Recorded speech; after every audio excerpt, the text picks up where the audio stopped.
जय श्री राम। प्रभु, आज का जो प्रसंग है वह है भगवान श्री राम के दत्तक पुत्र। ये इस प्रसंग से शायद आप लोग अवगत नहीं होंगे। इस प्रसंग की चर्चा श्री गोविंद प्रसाद जी मिश्र कल्याण में किए हैं कि भगवान श्री राम के दत्तक पुत्र कौन है। आइए इस प्रसंग को हम लोग सुनते हैं।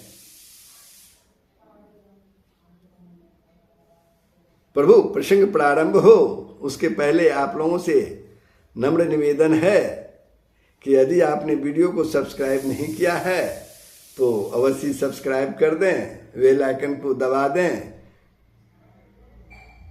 कमेंट करेंगे, शेयर करेंगे। जय श्री राम।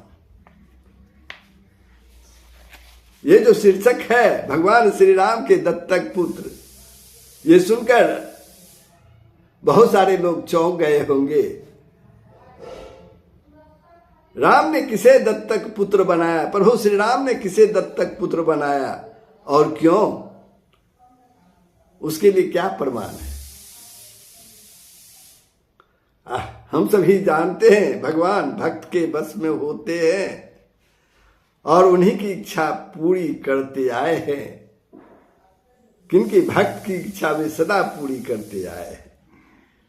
यह भी उसी कृपा का एक उदाहरण है जो मानस में ढूंढने से मिल जाता है। अगर ध्यान पूर्वक मानस का अध्ययन करेंगे तो ये उदाहरण आपको मिल जाएंगे।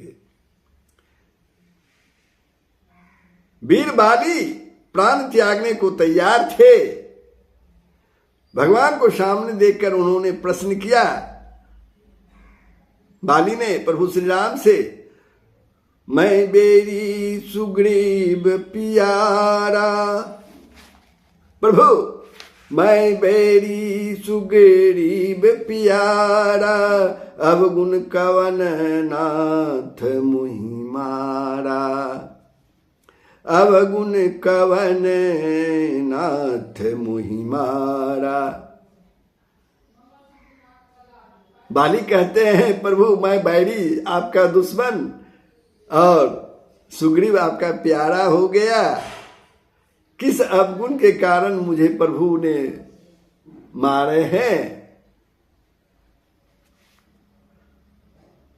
यह सुनकर प्रभु श्री राम कोई समुचित उत्तर ना दे सके। कहा, तुझे कौन मारता है? अचल करो तनु राखहु प्राणा। अचल करो तनु राखहु प्राणा। इतना कहकर भगवान ने बाली शीस परस निज पानी। बाली शीस पर से निज पानी। स्वाभिमानी बाली सुंदर अवसर पाकर कहने लगा। क्या कहने लगा बाली? जासु नाम बल शंकर काशी, देत सबहि समगति अविनाशी। जासु नाम बल शंकर काशी, देत सबहि समगति अविनाशी।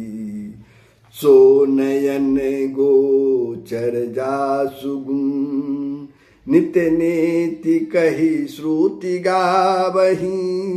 जिति पवन मन गो निरस, करि मुनि ध्यान कबहु पावहीं। जन्म जन्म मुनि यत्न करते हैं, अंत समय राम नहीं कह पाते। वे तो समक्ष है, बहुरी की प्रभु अस बनहि बनावा। बहुरी की प्रभु अस बनहि बनावा। तन का मुझे मोह नहीं मांगूंगा, यह सब अब जिस जिस जोनी में कर्म बस जाना पड़े। बाली ने कहा, तन का मुझे मोह नहीं, मांगूंगा यह कि अब जिस जिस जोनी में कर्मवश जाना पड़े आपके श्रीपद का अनुसरण होता रहे। बाली ने कहा, जिस भी जोनी में जाना पड़े लेकिन आपके श्रीपद का में अनुराग मेरा बढ़ता रहे। जेहि जोनी जन्म कर्म बस, जेहि जोनी जन्म कर्म बस, तह राम पद अनुरागम। दूसरी चाह और है, वह यह है कि मैं तो श्री चरण के समक्ष होते ही मुक्त हो गया। मेरे तन से उत्पन्न मेरा तने आज अनाथ हो रहा है, मेरा पुत्र आज अनाथ हो रहा है। उसकी बात पकड़ उसे शरणागति दे, आश्रय दे, शनाथ करके अपना दास बनाइए प्रभु, अपना दास उन्हें बना दीजिए प्रभु। बाली ने प्रभु श्री राम से कहा, यह तने मम सम बिने, यह तने मम सम बिने, बल कल्याण प्रभु लीजिए। यह तने मम सम बिने, बल कल्याण पद प्रभु लीजिए। गही बांसुर नर नाहयापन, दास अंगद कीजिए। गही बांसुर नर नाहयापन, दास अंगद कीजिए।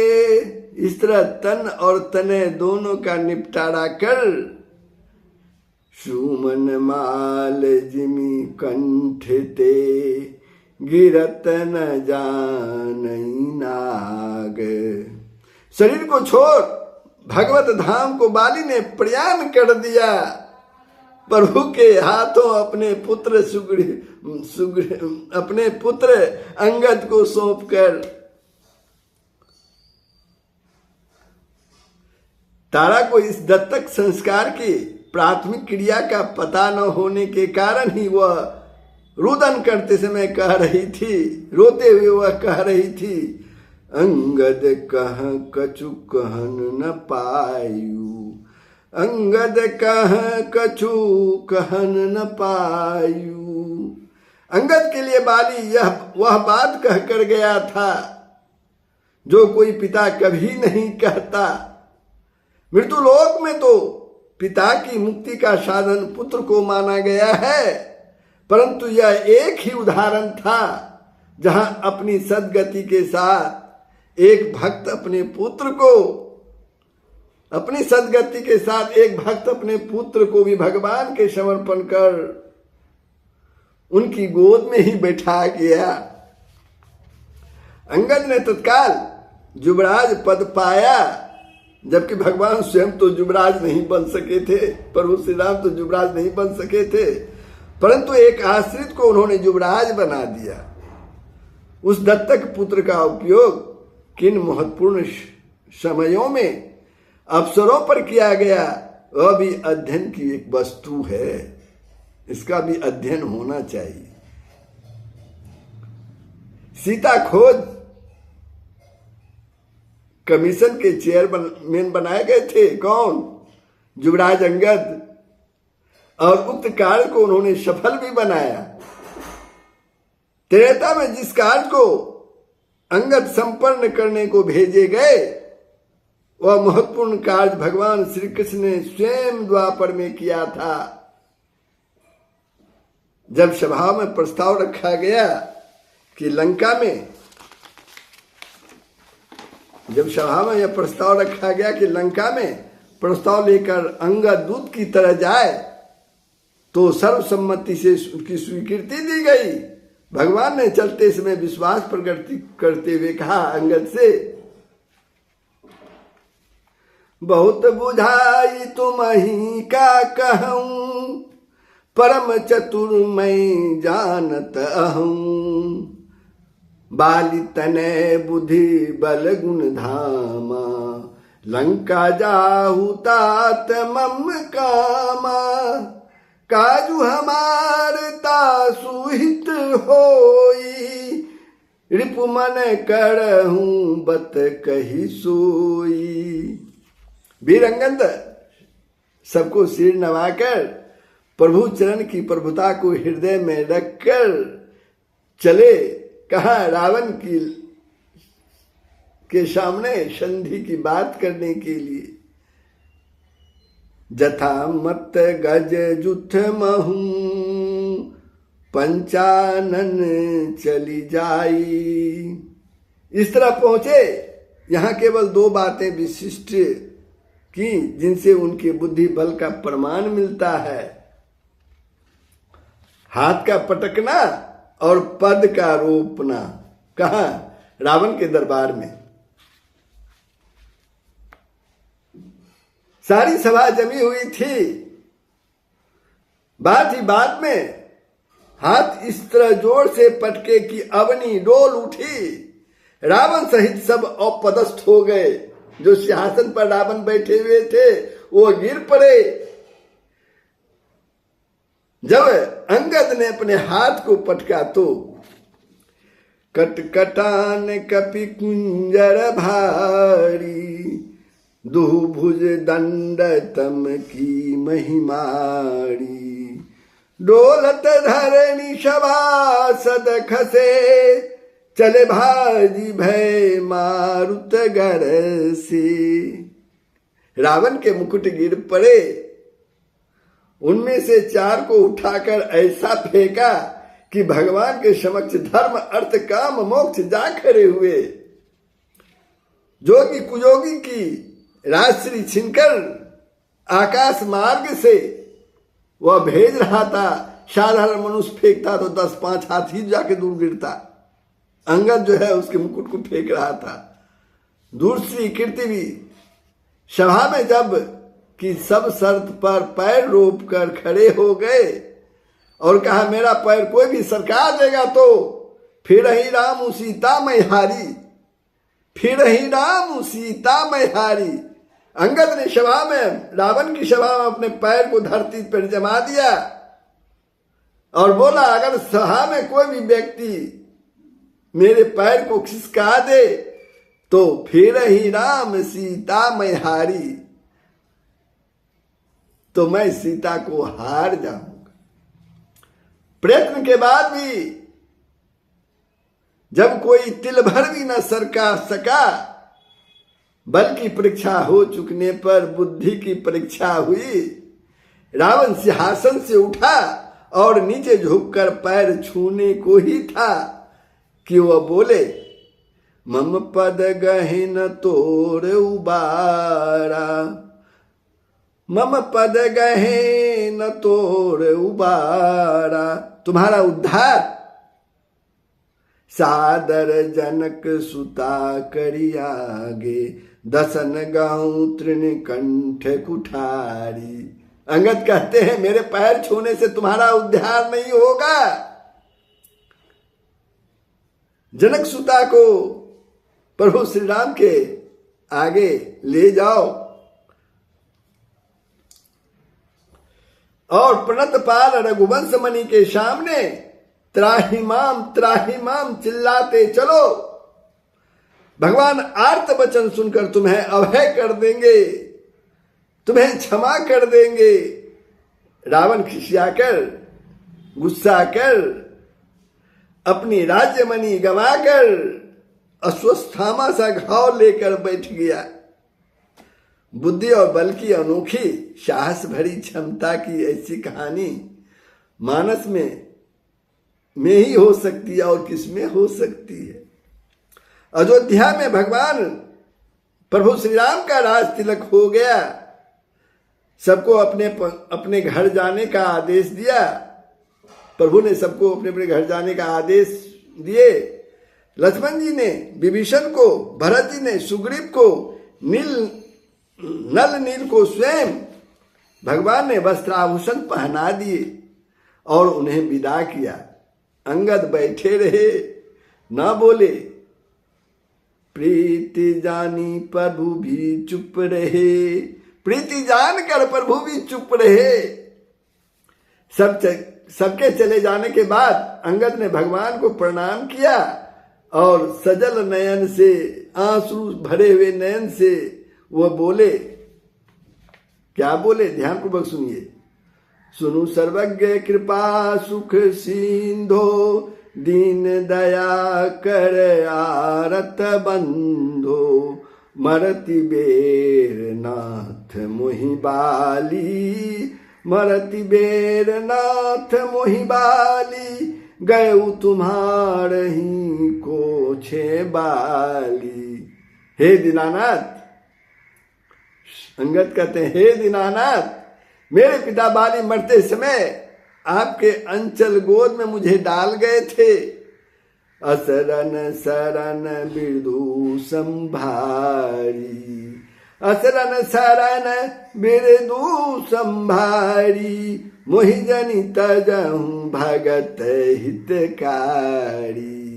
मोरे तुम प्रभु गुरु पितु माता, मोरे तुम प्रभु गुरु पितु माता, जाऊं कहाँ तजी पद जल जाता। तुम ही बिचारी कहूँ नर नाहा, तुम्हारी बिचारी कहूँ नर नाहा। प्रभु तजी भवन काज मम काहा, निचि टहल गृह के सब करहूं, निचि टहल गृह के सब करी हूँ। पद पंकज बिलो की भौतरी हूँ। अस कही चरण प्रभु, अस कही चरण प्रभु प्रभु पाही, अस कही चरण पढ़ेहू प्रभु कहीं। ऐसी करुणा भरी विनय से भगवान के नयन सजल हो गए, आंखें अश्रु से भर गई। शिवा हृदय से लगा लेने का भगवान कुछ न कह सके, उन्हें हृदय से लगा लिया अंगद को। दोनों के नेत्रों से जलधार बह रही थी और सब स्तब्ध खड़े थे वहां। भगवान को स्मरण आया, मैं वन में था, अभी दत्तक विधि अधूरी रही है। दत्तक लेने पर तो पिता अपने वस्त्राभूषण उतार कर पहनाता है, केवल पिताओं के आदान प्रदान से विधि पूरी नहीं होती। निज उड़माल बसन मणि बाली तने पहिराई, निज उड़माल बसन मणि बाली तने पहिराई। किस भाग्यशाली को मानस में ऐसा बड़भाग उपलब्ध हुआ, अपने बसन निज उड़माला, मणि मुक्ता सिर का पाग, सब संपदा सौंप खुद उधारे हो गए, उघारे हो गए। क्या दत्तक संस्कार की अनोखी झांकी है। अंगद राम बनकर खड़े हैं, राम सब कुछ सौंप कर रीते खड़े हैं, खाली खड़े हैं। भगवत कृपा की इति अब यही नहीं हुई, अंत यही नहीं हुआ भगवत कृपा का।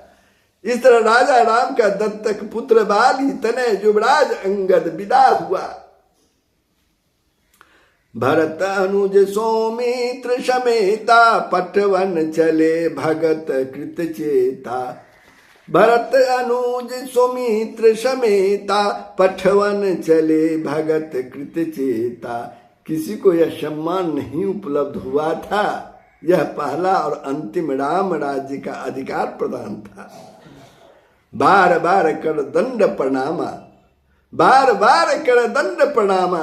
दत्तक पुत्र अंगद अयोध्या के राजमार्ग से राम के वस्त्राभूषण धारण किए पंचानन पुत्र की भांति चले जा रहे थे, पंचानन पुत्र की भांति चले जा रहे थे। अयोध्यावासी दो राम देख बलिहार हो रहे थे, देव पुष्प वर्षा कर रहे थे। एक बार सबको भ्रम हो जाता था, कुछ किसी की समझ में ना आता था। तुलसी के शब्द इस स्थल पर हैं। क्या कहते हैं तुलसीदास जी? कल सिंह चाही कठोर यति, कोमल कुसुमहु चाही, कलिसहु चाही कठोर यति। कोमल कुसुमहु चाही, चित खगेश सम कर, समुझी पड़ई कहु काही। और यह था केवल भारतीय दत्तक विधान का दूसरा संस्कार, जो किष्किंधा मना हुआ और अयोध्या में संपन्न किया गया। तन की सदगति के बाद अवशेष तने का सफल जीवन, मुकुट के बदले मुकुट, राजश्री के बदले राजश्री देकर संपन्न किया प्रभु ने।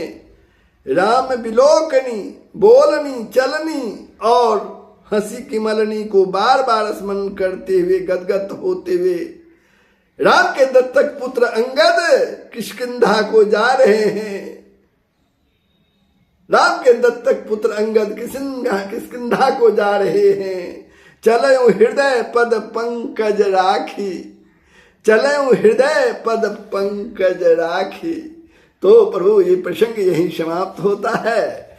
आप लोग ने श्रवण किया प्रभु श्री राम जी के दत्तक पुत्र अंगद। कैसा लगा ये प्रसंग कमेंट के माध्यम से अवश्य लिखेंगे, शेयर करेंगे, लाइक करेंगे। जय श्री राम, जय प्रभु श्री राम। सबका कल्याण हो, पूरे विश्व का कल्याण हो, यही सनातन धर्म का मूल तत्व है।